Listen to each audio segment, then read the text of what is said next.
So the title of my talk you can see here, it's about the role that we play, that people in my field play in terms of societal challenges.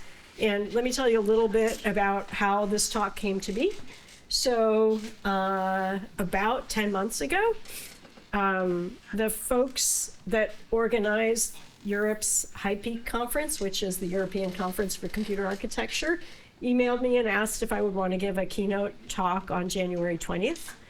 And when I thought about it, back and forth a little bit, said yes, then realized it was our U.S. inauguration day that I would be speaking on. And 10 months ago, didn't know what was going to be happening on our inauguration day, but knew something would be happening. So I figured, okay, I'll come up with some talk that maybe has to do with something vaguely related to that.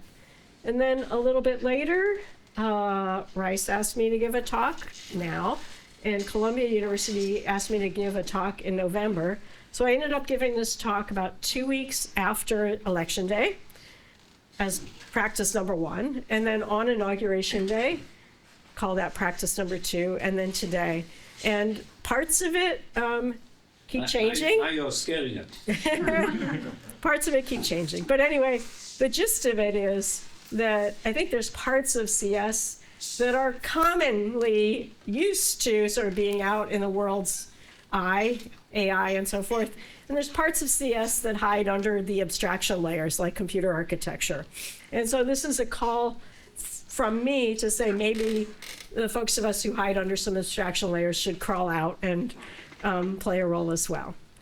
So I'll start here. The world, as you know, has a fair number of problems. There's a bunch of different societal grand challenges: climate, trustworthy information, food security, and so forth. And you don't see the word computer here, but I think we all know that the work we do, the field that we're a part of, can play a big role in going after some of these challenges.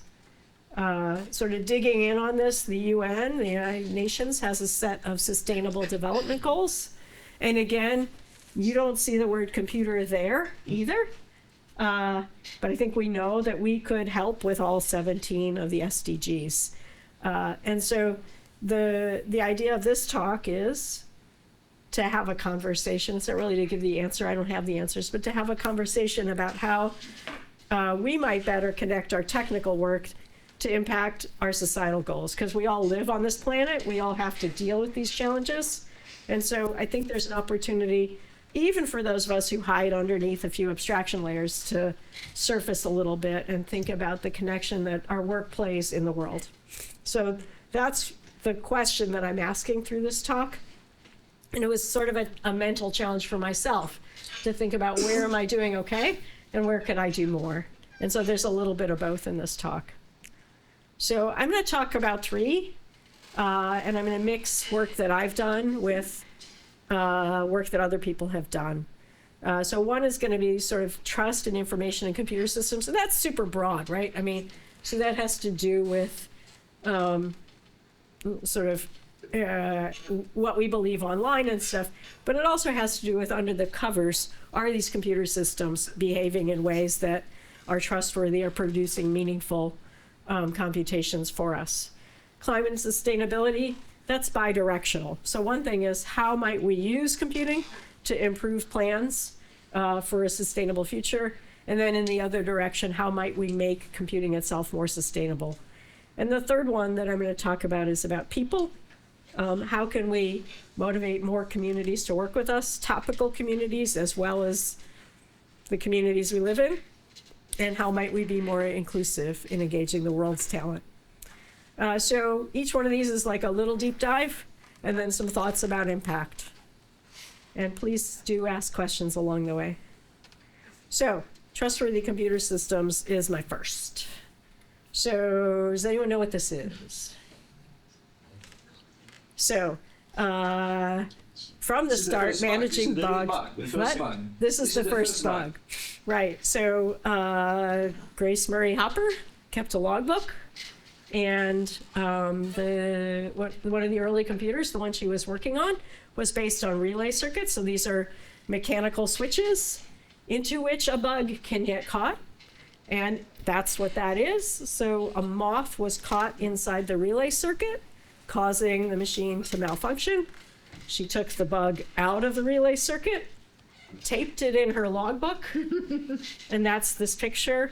I'm told that the word bug was used before this moment, but this sort of brought home the idea that we were going to use the word bug to refer to malfunctions. Okay, so from the start, managing bugs has been a major issue, but I think it's become even more challenging as the systems we've designed have become more complex. So here's a figure that if you go to architecture conferences, you see this in approximately 30% of the papers, right? So what this figure is some aspects of Moore's law. So 1970 to almost the present, a range of different metrics. The orange triangles up top are transistor counts in thousands, and note that the y-axis here is powers of 10. And so the orange triangles are an empirical view of something close to the Moore's law scaling, the number of transistors on chip. But there's other metrics that are also getting plotted. And so what you can see is that while transistor counts are still mostly going up on that straight line, that exponential doubling curve, other things have leveled off. And in particular, one of the things that you can see is that in order to keep power manageable, we did this big switch over from sort of single-threaded execution to chip multiprocessors, multi-threaded execution, more than one core. And so this is how we often look at this graph, but I'm going to split it into two parts. So if you look at the gray box here,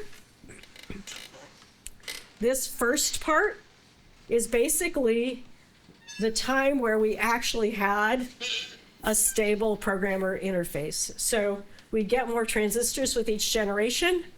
Those transistors would give us more performance under the covers. And essentially, without changing software at all, we could just ride that performance scaling and benefit from it without needing to update how we programmed an application much at all. Maybe we'd optimize for the memory hierarchy, but in general, we got a lot of improvements in this era just by riding the curve. But then, when we switched to on-chip parallelism, we actually lost API stability. Because at this moment, we had to often change our implementations with every single chip generation in order to keep making use of whatever additional logical cores were put onto the chip. And increasingly, actually, heterogeneous parallelism as well as just more parallelism. So I think what doesn't get talked about enough is Moore's law might be limping along right now, but we lost API stability a while ago, and we're paying the price now. So while Moore's law was being sketched, which was he sketched it in 1964, I think it got published in IEEE thing in 1965. While that was happening, another cool thing happened in 1964, which was the term computer architecture was coined. And I'm a computer architect, so this matters to me. So if you read the fine print in the footnote of this paper by Amdahl, Blau, and Brooks, that's where computer architecture gets coined. That's what this blow up shows. And the idea of what Amdahl, Blau, and Brooks were trying to do at IBM System 360 was they wanted to be able to sell different price points of computers to different customers while having the same software run on top of all of them, right? So same software, different implementations under the covers, basically honoring the value of hardware software abstraction. And we had a good ride for about 50 years, but that ride is over. Where are we now? So we are here now. Two kinds of heterogeneity that we're navigating as a field. So the first kind of heterogeneity is the fact that we build a lot of different devices and we ask for software to run across a lot of different devices. There are thousands of distinct Android devices. If you go to IoT or other parts of the space, there's even more. But then the other kind of heterogeneity, even if you put that aside, just on a single chip, you know, here's an AMD chip from the past couple years. there's dozens of different instruction set architectures on this chip. There's CPUs, there's GPUs, there's radio processors, there's neural processors, there's things that are accelerators that don't really even have an ISA. And so the idea of stability is long gone. The mix of devices on chips like this changes every year, changes every implementation. And so it's very hard to keep up in terms of software testing, in terms of managing the complexity that we've built into these chips at this point. So one thing that my group looked at was a way to kind of take some ideas of formal verification and bring them earlier in the design process with the goal of helping suss out some of these complexity issues earlier. So traditionally, you design a chip, you send it to the VLSI circuits people, and there's some point late in the design process where some formal verification gets applied on the circuit design. But one of the things we recognized was, as architects, we had the opportunity to think much earlier about formal verification. And also, we recognized the need to think in a full stack way about some of these verification issues. And so this is motivated by the kind of on-chip parallelism, heterogeneity, and complexity that we're seeing in systems today. And it's also motivated by this desire to pull it earlier. So what did we do? We started, and I can't believe it was 10 years ago, but we started with a very simple, and you're going to say, oh my gosh, this is novel, kind of thing, which was, for an architecture, for an instruction set architecture, can we check that a given implementation of that architecture actually executes things in the correct order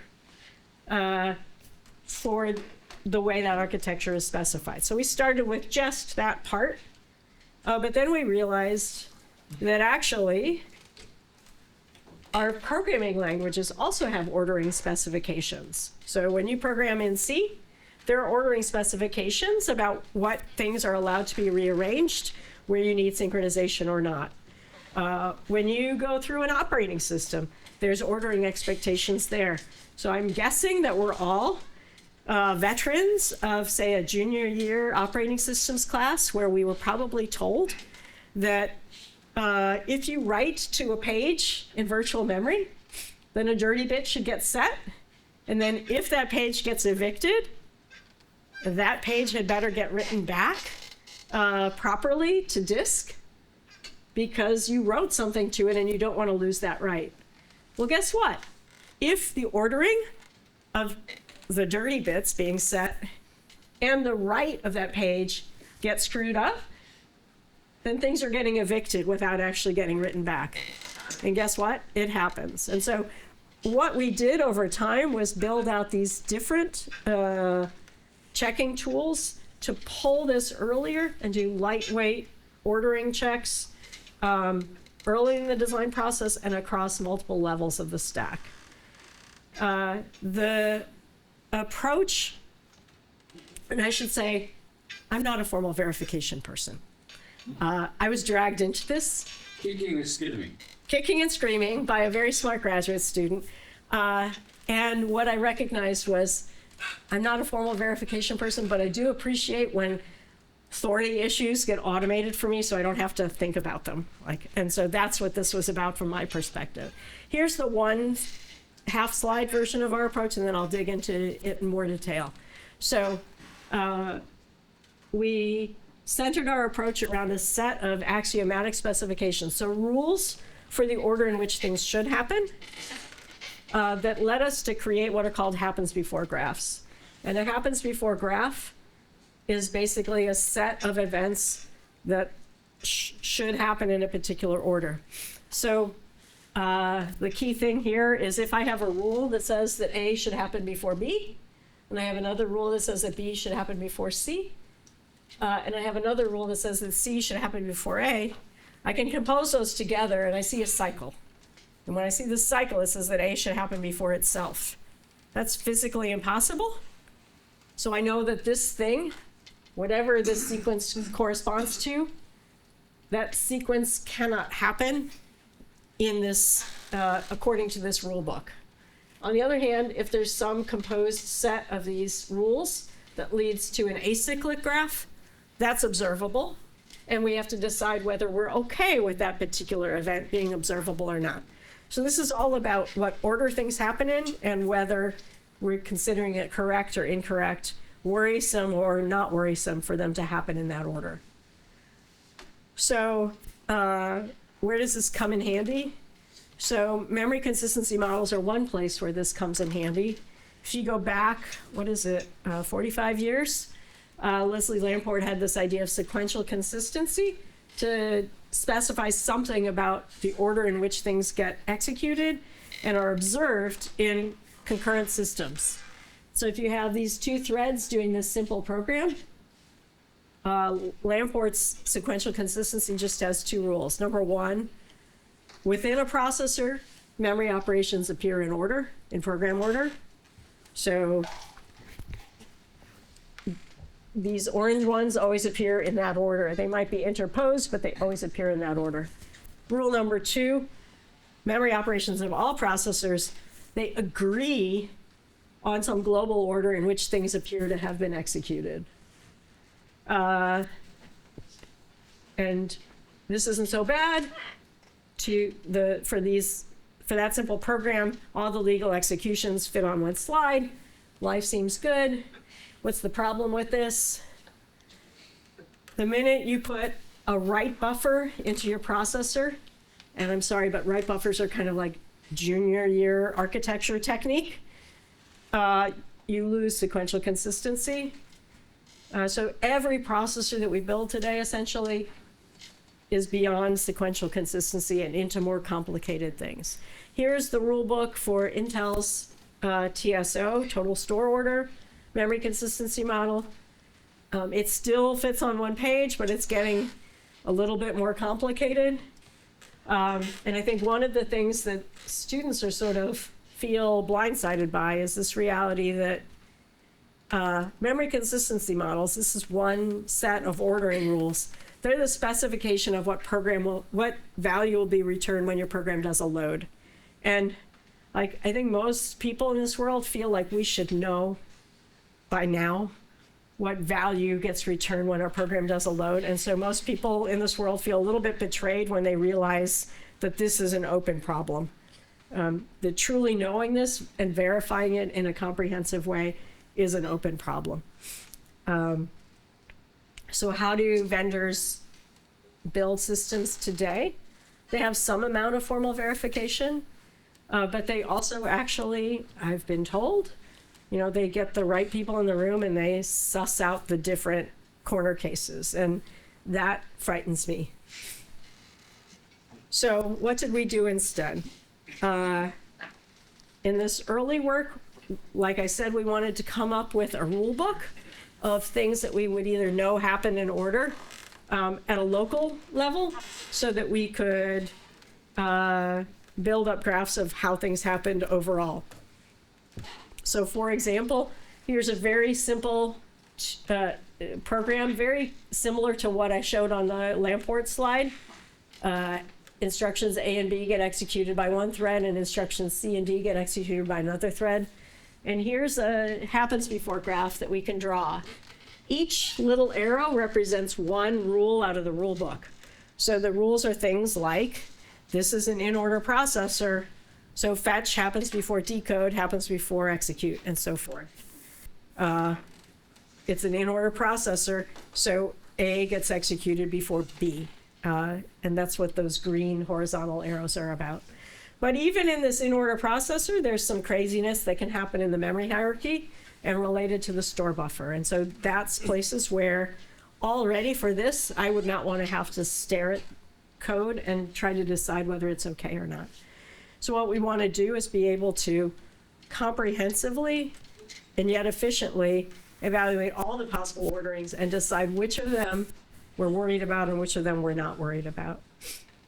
So we created a domain-specific language for specifying ordering relationships. So an edge exists between one instruction's fetch and the next instruction's fetch, and so on and so forth. And then from that, we can exhaustively consider all possible executions. If we enumerated these foolishly, it would be intractable, but we use SMT solvers to enumerate them more efficiently, and that keeps it tractable, sort of half an hour to an hour latency for most of these things. So that's like the beginning. That's simple pipelines. But I mentioned that issue of the operating system and the dirty bits. And so as we progressed through this work, we wanted to handle those different cases that include not just fetch, dispatch, issue. You can see some of the words in this list here. But also these things that have to do with things like what virtual and physical page mappings are being exercised and so forth. Dirty bits, all of that is in this list. So that crazy thing is an example of one of the graphs that gets enumerated when we think not just about a simple pipeline executing user level instructions, but when we also include all of the additional page table walks and so forth. And so in this particular case, check this guy out. So this is an instruction. It has a fetch. What's this thing? It doesn't show itself getting fetched.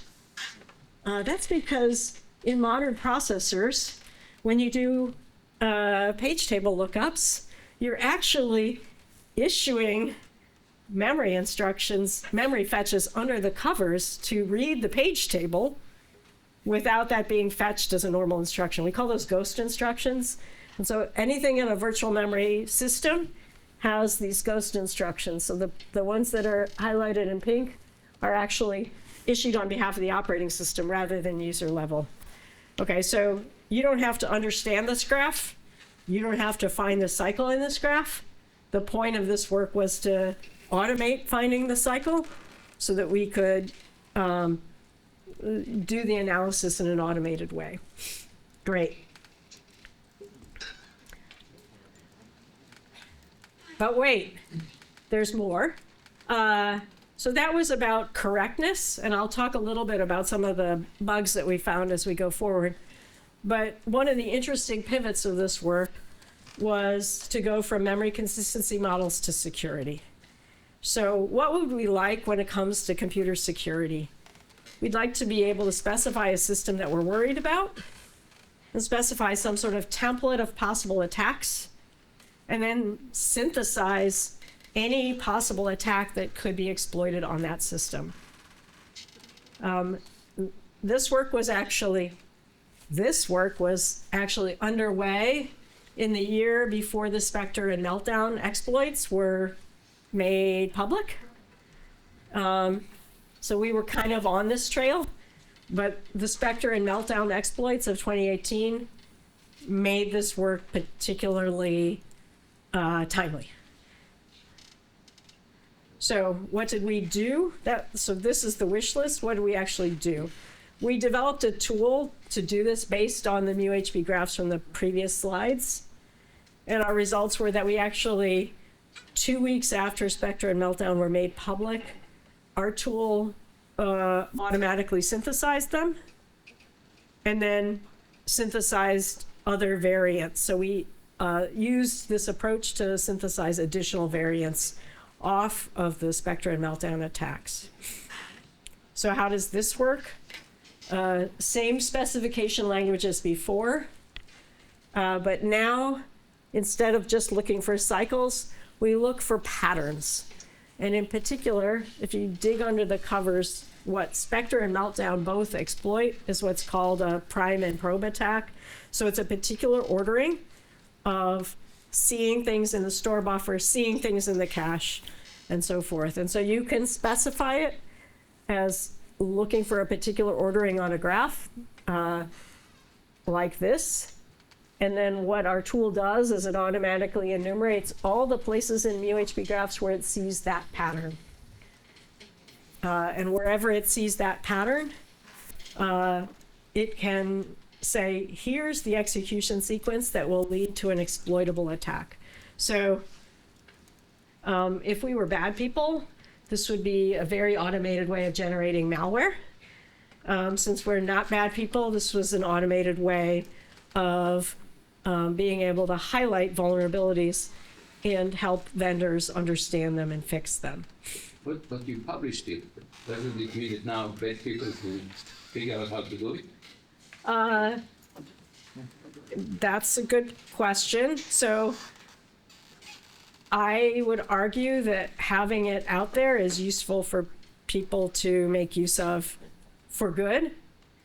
And I think that the bad people, I think, are going to do the old thinking cap way to some degree.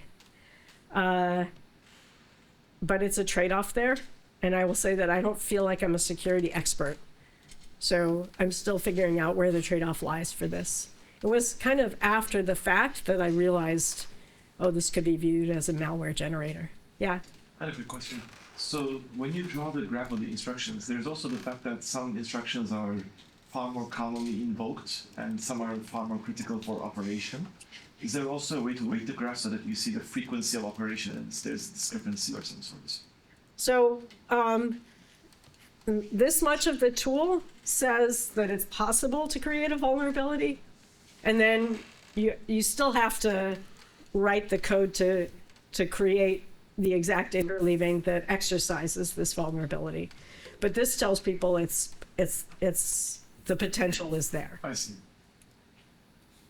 So where did we get with this? On the correctness side, we started by, as most architects do, we found a bug in a research simulator, and we found a bug in a cache coherence paper where they were making an ordering assumption that they had a limit in their paper that assumed a particular ordering, and it was incorrect. By our tools, we verified it. We found bugs in some in-design commercial processors, and IBM generously let us spend a morning working on their internal compilers, and we found several bugs in their internal compilers. In addition, at the time we were doing this work, the RISC-V instruction set architecture specification was in draft form, and its memory model had several significant flaws. In particular,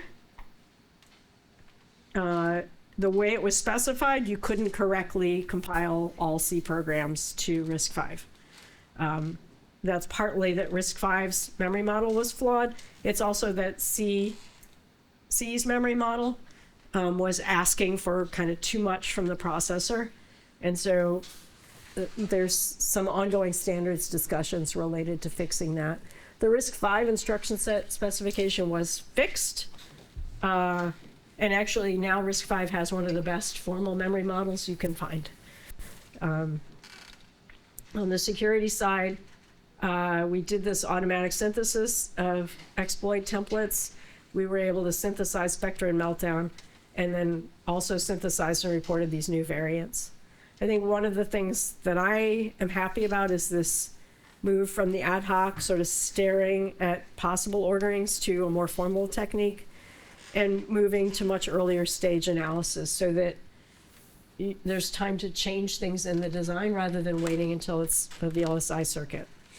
And also the degree to which we went through the different stack layers rather than focusing just on the hardware side.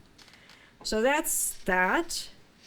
But there's an awful lot of other work that's percolating in this area.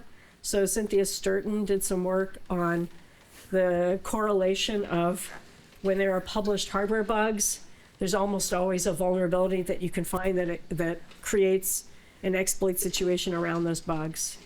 Tyler Sorensen has done a range of work on GPU memory models, and most recently, about a year ago, his group exposed a vulnerability in many GPUs in which you can recover the data that's in a GPU local memory and then use that to back calculate what must have been the ChatGPT conversation that led to that data being in the GPU's local memory. And so not every vendor's GPU is vulnerable to this, but several big ones were.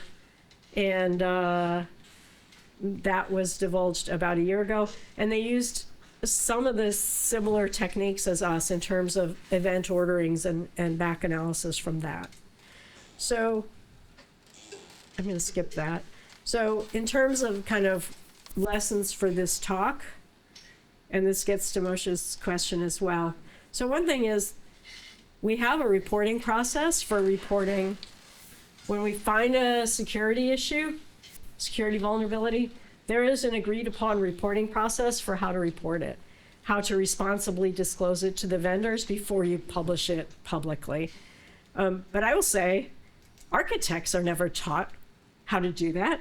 I guess there's like some security people who get taught how to do that, but the average architect, and I consider myself to be one of them, doesn't really get taught about that. And so it was a real learning experience to sort of wander into these findings and then have to figure out how to navigate them, especially with a student who was like eager to get credit for her ideas, balanced against they want me to wait a year to disclose. Like that was a tough balancing act.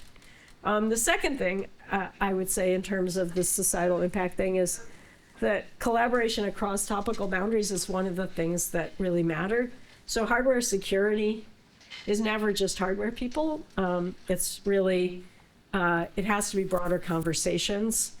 I really get nervous when people talk solely about software security without thinking about the underlying hardware. And I get really nervous when people talk solely about hardware vulnerabilities or correctness without thinking about the software that's on top of it. And then the last thing is ethics. Like, I think we need to teach our students about ethics in every class, not just the obvious ones, because like I said, I'm an architect. I usually sit underneath a lot of abstraction layers, but these things come up all over the place and we should all be conversant in them. And so then speaking about all being conversant, I think one of the things that I learned through this process was the degree to which old dogs need to learn new tricks too, that faculty need as much help learning about these issues as our students do because the world is changing fast. So that's one. Any questions? Yeah. So in regards to your point that the Moodle is coming to an end and the APIs are suffering from instability, could you foresee a point where once the technology plateaus, the chip design stabilizes, and after that the API design can catch up? So I think that if the chip design stabilizes, we'll be in a very boring part of the computer architecture space. So I don't expect that to happen because I think we're going to keep having application drivers that need more. And so we're going to have to figure out whether it's through accelerators or something else. The chip designs can't stabilize, at least not for the sort of bleeding edge applications. I do think that one of the things that we have operated on incorrectly for 60 years is we have instruction set architectures and APIs that are operational in nature. And I'm not a formal methods person. I think where we can have more formally rooted interface layers, then we can build verification tools as scaffolding as part of the process. And so that to me is the way forward, is through these sort of specifications and rule books that go alongside the APIs that we build. I see. The problem is the industry, Intel resisted it. The whole point was to fix the ISA and to build all the improvement in the microarchitecture, where there is no logic, there's no nothing. It's about just hack your way into better performance. Yeah, I agree. That's the modus operandi now for Intel from the very beginning. Fix the ISA. Once in a while there was some random improvement. But once basically we went out of frequency scaling, everything went into the microarchitecture. There's no logic and no formal models. It was also Intel, when I asked them how they checked hardware software interface issues. It was them that said we get people in our room and we talk through them. So yeah. Meanwhile, the student who dragged me kicking and screaming into formal verification has now spent the past 10 years at NVIDIA, where he's built formal memory models for their GPUs. And he seems to be in charge of just keeping order. So like NVIDIA engineers keep wanting to create looser orderings for performance in different situations, and he's in charge of figuring out how to formalize these additional ideas. So I think I have hope that some parts of the space are embracing the formality in this particular way and getting benefits from it.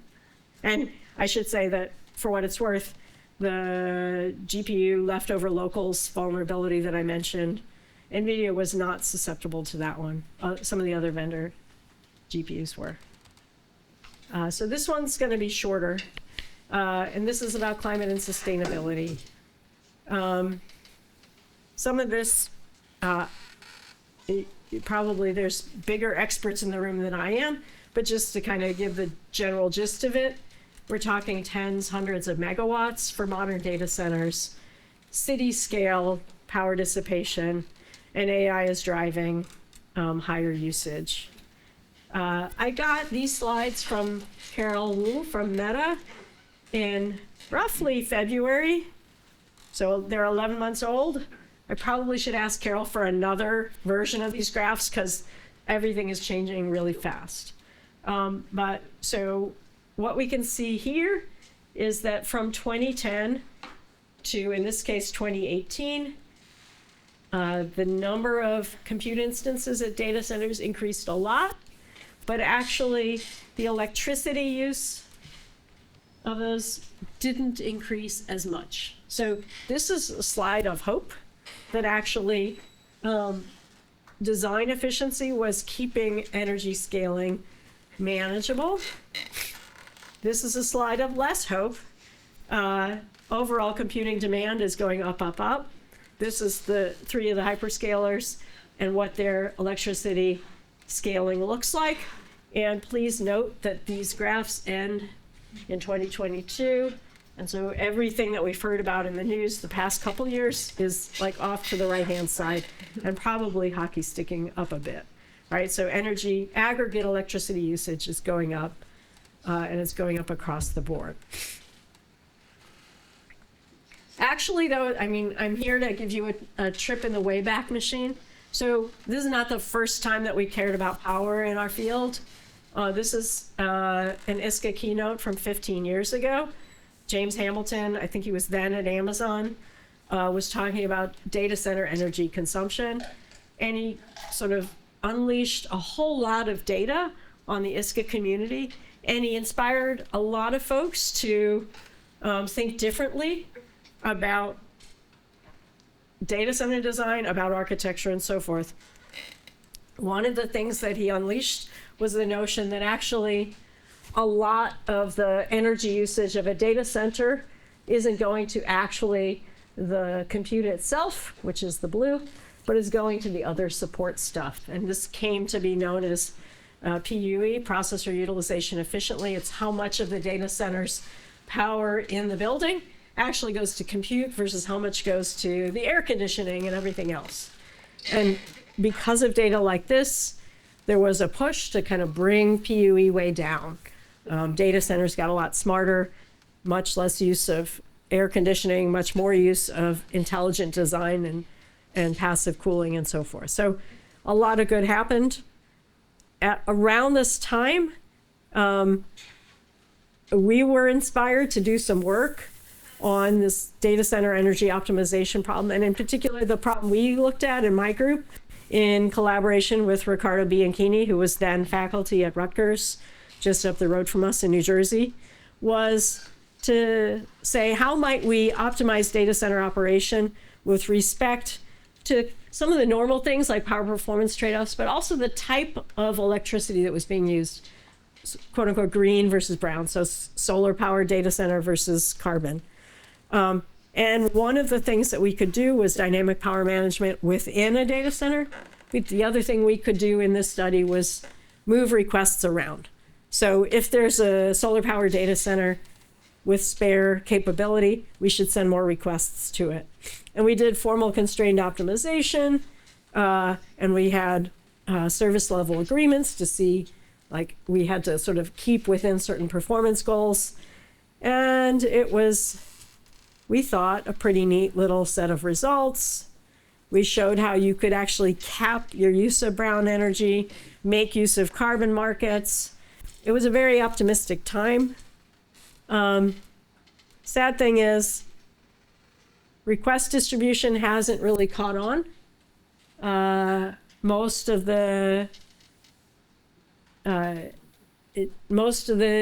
data center service providers are assuming that we are so latency sensitive that we do not want our requests moved even a little bit, in, even if it means saving carbon footprint. So we did all this work. It seemed optimistic. It didn't really come to much, if I'm being honest. But time passes. And one of the interesting things is to watch this whole field kind of spin back up again, I think fueled in large part by the AI burst that we're in right now. So one of the things that's happening is, back then, 15 years ago, people talked about within a data center, there's the power that goes to compute, and there's the power that goes to things like air conditioning.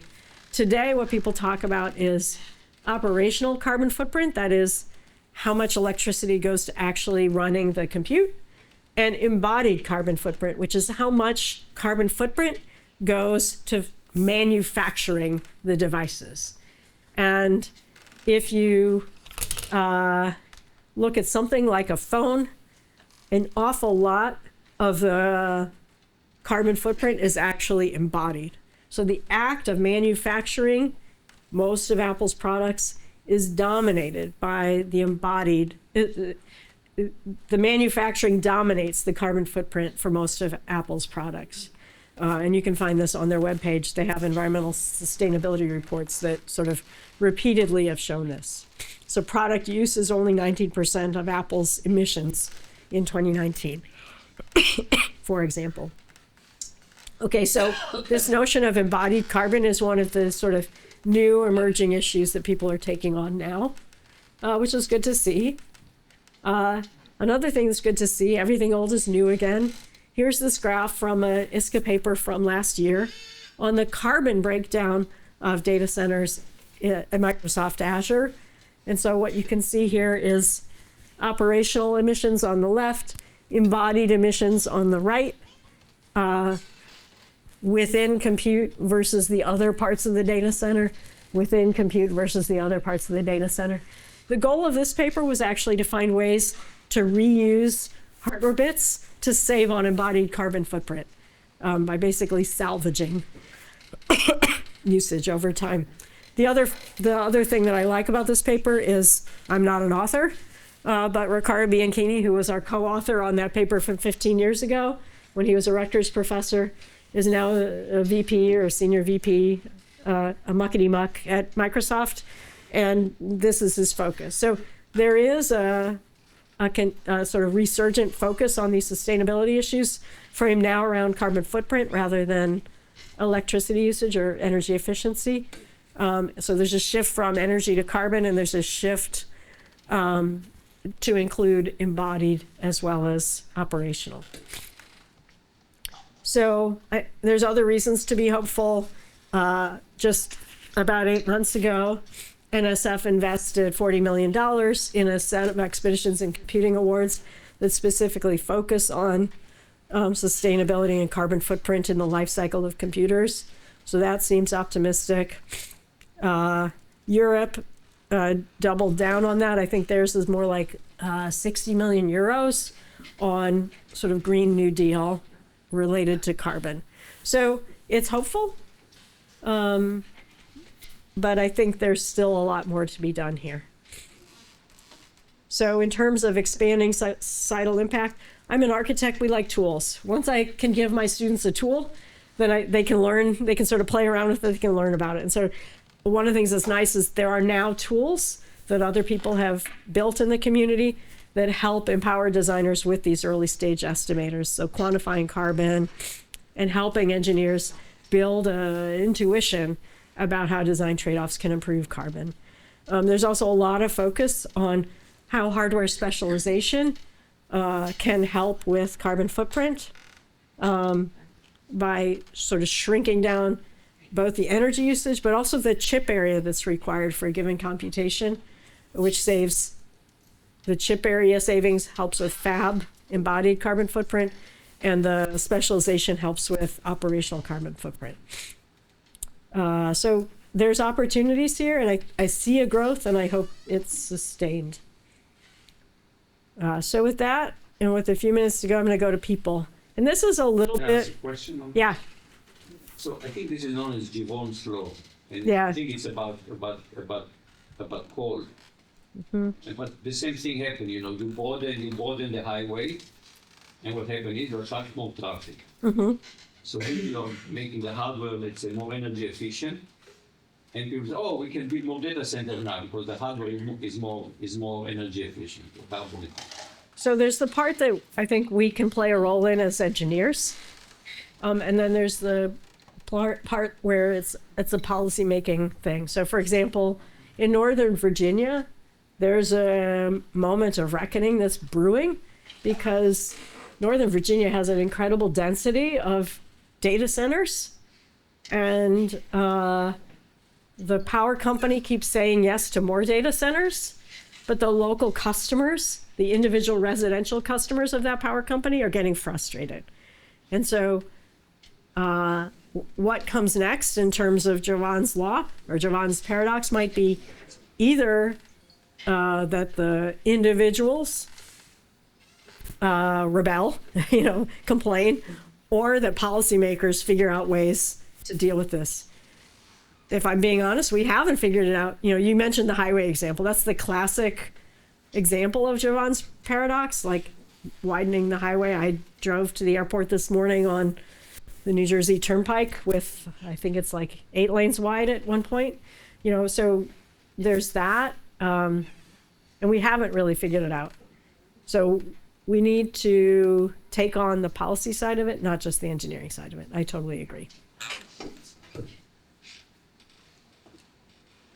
Okay, so people. When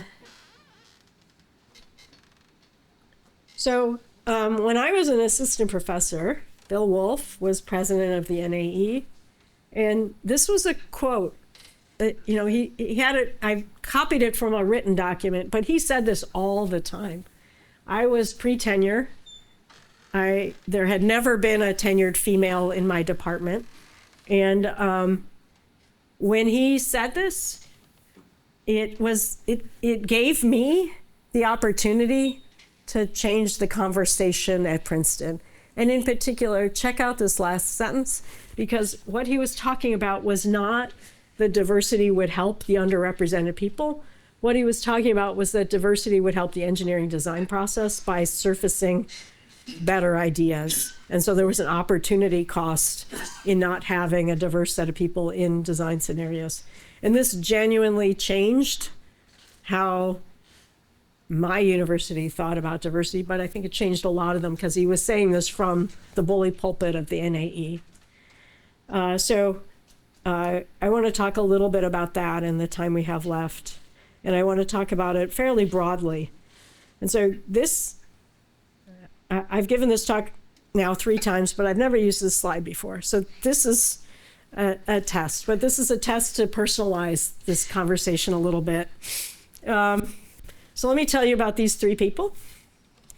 So John Gergely moved to the US from Hungary in the aftermath of World War II. He was of Jewish descent, but also Lutheran. He hadn't had an easy time in Hungary, which was not a great place to be in World War II as a Jewish person. He first went to England, and then he made it to the US, and he was shepherded into the US by the Hungarian Nobel Prize winner Albert Szent-Györgyi, who had previously immigrated. So basically, Szent-Györgyi brought Gergely in. So that was, to me, an example of the US kind of being open to looking for talent and finding it where they found it. So the next part of this story is this name. So 10, 12 years later, my dad was in a refugee camp in Yugoslavia, having walked out of Hungary after the Hungarian Revolution had been put down. And the US sent Hungarian-speaking scientists into those refugee camps to look for talent. And, you know, I never called myself the child of an immigrant refugee scientist until about 5 or 10 years ago. And I started being more open about it because I feel like the conversation these days calls for it. Like, we back then were a country that went looking for talent in refugee camps, and now we're not, and that worries me. So the third person here, who's this? That's Mom. So my mom grew up in Boston. She was born in the U.S. She grew up in a Portuguese-speaking household. Neither of her parents finished high school, but she finished at the top of her high school class. And even though she grew up in the shadow of Harvard or MIT, nobody told her to apply to Harvard or MIT. But she was the first in her family to go to college. She went to Emmanuel College, which is in the Back Bay of Boston, got a chemistry degree, and started working in this lab. And so Dad met Mom, thanks to John Gergely bringing Dad out of the refugee camp. To me, this paper is like a story about the openness of our country to talent and inclusion over the years, and I hope we can keep it up. With that, let's talk a little bit about inclusion today. So when it comes to CS and AI, I think there's a lot of different dimensions to inclusion. There's inclusion in the workforce overall. There's inclusion in our education and research. And increasingly, we need to think about inclusion in the data and the models that we're deploying into the world. And these three cycle around each other. So I wanted to talk a little bit about a question that worries me, which is right now, who has access to AI, compute, and data resources at scale? It's increasingly concentrated in a few companies, and fewer students and academics have access to it. And that worries me a lot. So a few years ago, the US appropriated $55 billion to re-onshore the semiconductor industry through the CHIPS Act, because we had watched our chip industry go offshore because it was too expensive to do semiconductor manufacturing onshore. And one of my worries is, are we gonna pay the price for AI later rather than sort of thinking about it now? So to me, it's important to think about now, making sure that AI, compute, and data resources are available to academics at scale, because leaving it to companies seems concerning to me. One of the things that seeks to help with this is the National AI Research Resource, the NARE, which seeks to democratize access to such resources. So the NARE task force was authorized by Congress in 2020. It met for a year. It made recommendations. It drafted draft legislation. Congress has discussed that legislation, but not fully appropriated the funds needed. But nonetheless, a pilot was launched in January a year ago, and you can make use of it. So you can go to NARE pilot and ask for resources. You can also contribute data. So the Allen Institute for AI and other large-scale vendors have contributed compute and data resources towards it. To me, it's like one sliver of hope in terms of getting access more broadly available. There are folks who will say, I'm naive, it's too small, it's not enough. And maybe it's not enough, but I think I would rather see our community know about it, make use of it, and try to build momentum than to sort of cynically walk away and say it's not enough and therefore we'll just give up. Here's another thing on the access to AI and CS education. Uh, we, within the state of New Jersey, agreed a year ago to establish an AI hub for the state. It's going to be housed at Princeton. The location was just announced 2 days ago. One of the things that was important to me about this was that it not just be New Jersey and Princeton, but that it be the full state. And so we had a statewide convening that I helped to organize that invited every institution of higher education to send one representative to a discussion about curriculum sharing for AI curricula. We intended it to be sort of a low-level working meeting with like people who had AI classes that they wanted to share in the room talking about them. And this was like community college professors, Rutgers was there, the State University of New Jersey, and so forth. But here's the thing, the governor found out about it, and so he's like, well, if you're going to do a statewide convening on AI education, I want to be in the room. So this is our governor kicking off this, what had been envisioned as a working meeting. And I'm excited to say that now, that was October, now there's a working group that meets weekly, bringing together these different community colleges, plus Rutgers, plus Princeton, in the room to share curricula. So what does this sort of mean? It means that if you're a community college professor in the state of New Jersey, you will soon be able to get some intro AI classes that you can teach without the exertion of creating them from scratch. And then when your student wants to transfer in to Rutgers or Kane or another university in the state, the transfer will happen smoothly because you've already agreed on the curriculum. And in the state of New Jersey, Rutgers graduates 800 CS majors a year, and 30% of those have come through our community college system. So like, if we can help 30% of those students have a smoother transfer of sort of intro AI through to higher ed, that would be great. Likewise, Kane University, which is another university in North Jersey, 60% transfers out of community colleges. So working together across the state seems like a high impact thing to do in terms of inclusion. Okay, other opportunities for action. How am I doing on time? I'm over time. We don't respond to enough requests for information. Here's one example from a few months ago. I think that as a community, the AI folks do a decent job. The architects do a horrible job at responding to RFIs.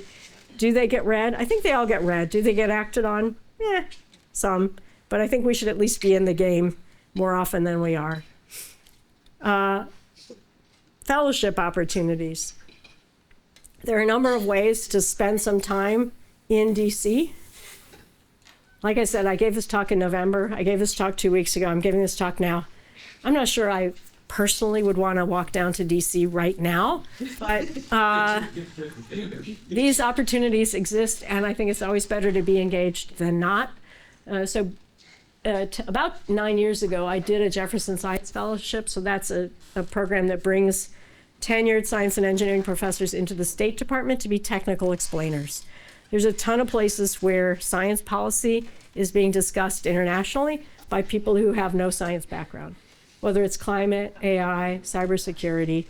These discussions are happening, and the goal of JSFs is to bring people with actual technical background into some of those conversations. And it was a very rich experience. So that's one of the boxes on the screen.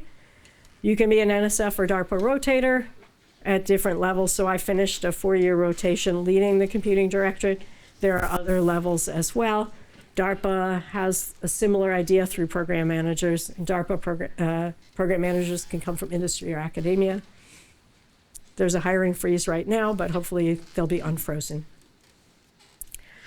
I did my year as a Jefferson Science Fellow at the State Department during the last year of the Obama administration. And then I signed up to extend it for 6 months of part-time work that carried me through the election and into the first Trump administration. And so in 2017, at the end of that year and a half, I wrote this in CACM. Were you editor then? Yeah? Just after I stepped down. Okay. I wrote this This is long before my NSF service, but I reread it recently. It holds up. So take a look if you're curious for what my thoughts were at that moment, rotating out of government a little bit into the beginning of the first Trump administration. So over the past 10 years, I've actually spent 5 of those years in DC, serving 3 different presidents. And I would do it all over again. So it is worthwhile to be there, to be in the conversation, and to be in the fight. So that's my musings on a few different topics, and I'm happy to field some questions. I wanted to end with some opinions that I have. So number one, universities. I think the Ken Kennedy Institute is a great example of department structures that cross typical topical boundaries, because I think too often we get really siloed and we don't work together. I think industry should support research more than it does right now, both within the company itself and out in academia. And I'm worried about professional societies, because I think that ACM SIGs are on my list of worries, because I think ACM SIGs are too siloed. And if we want to have impact on things like climate, we need to up-level and work across SIG boundaries. So with that, happy to field some questions if there's time.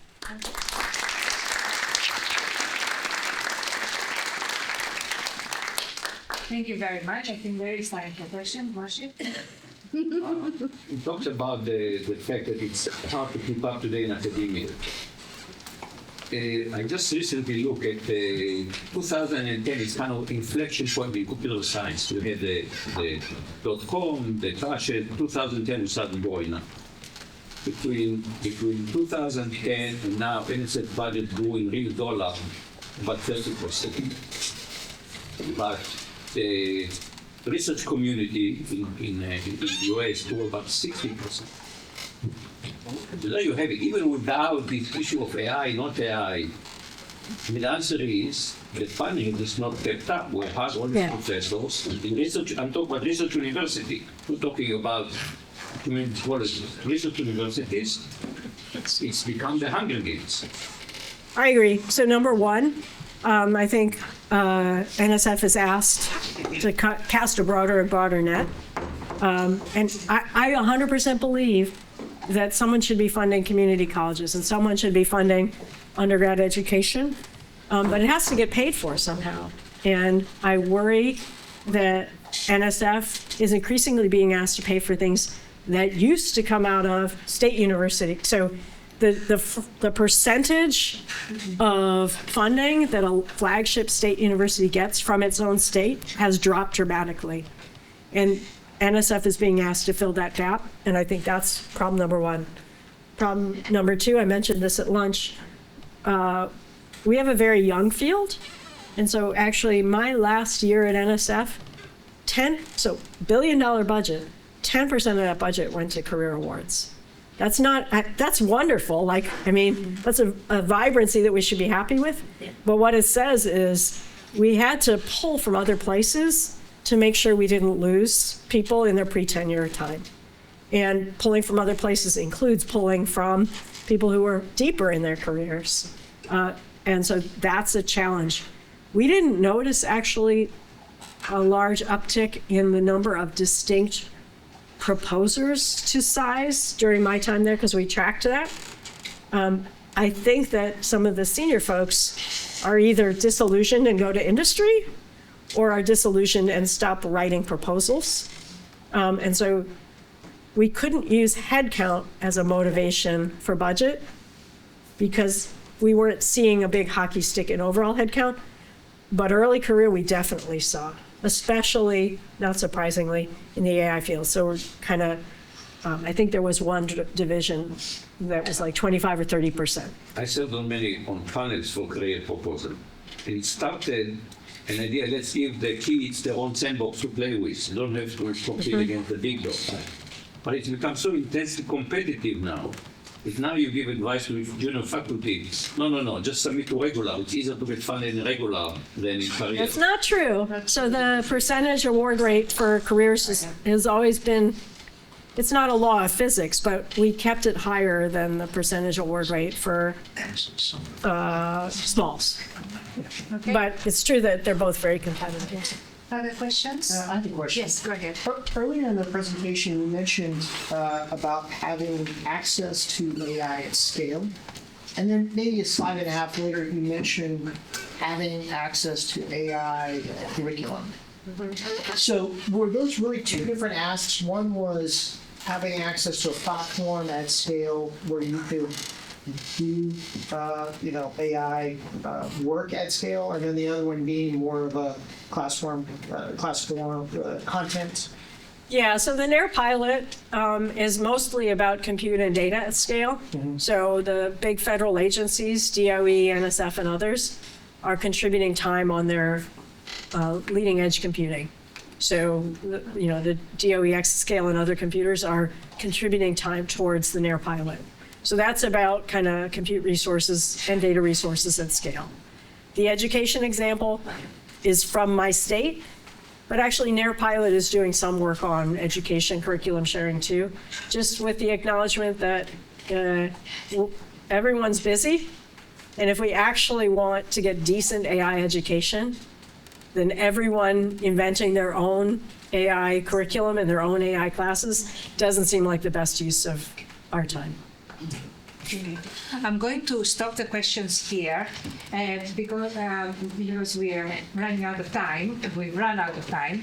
But first of all, thank you, Margaret. Thank you.